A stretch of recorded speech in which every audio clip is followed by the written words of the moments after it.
திருச்சிற்றம்பலம். காசி மாநகரில் சத்திரத்தில் ஒரு ராஜாவும் மந்திரியும் நம்ம பொண்ணுக்கு மாப்பிள்ளை பார்க்கணும் அப்படின்னு சொல்லிட்டு பேசியிருக்கிறாங்க. ஒரு ராஜாவாக பார்க்கணும், இல்லை வேணாம், மணிகர்ணிகா கட்டத்தில் நாளைக்கு 6 மணிக்கு யார் தவம் பண்ணிட்டு இருக்காங்களோ அவங்கள நம்ம பொண்ணுக்கு மாப்பிள்ளையாக எடுத்துக்கலாம், நம்மளே நம்மகிட்ட நிறையா இருக்குல்ல கொடுத்து ராஜாவாக்கிக்கலாம்னு சொல்லிட்டு பேசிட்டு தூங்கிட்டாங்களாமா.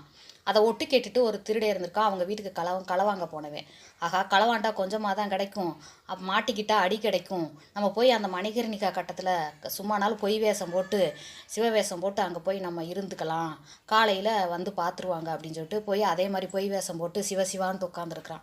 இவங்களும் போய் கூட்டிகிட்டு வந்துட்டாங்களாமா. கூட்டிகிட்டு தாலி கட்ட போயில நினச்சிருக்கிறாரு. பொய்யான வேஷம் போட்டே இவ்வளோ அழகான பொண்ணு, இவ்வளோ சொத்து பத்து கிடச்சிருக்கு, நெசமாவே நம்ம சிவசிவான்னு சொன்னால் எவ்வளவு நல்லது அப்படின்னு சொல்லிட்டு கட்டுற தாலியை கீழே வச்சுட்டு சிவசிவா சிவசிவான்ட்டு போயிட்டாருங்களாமா.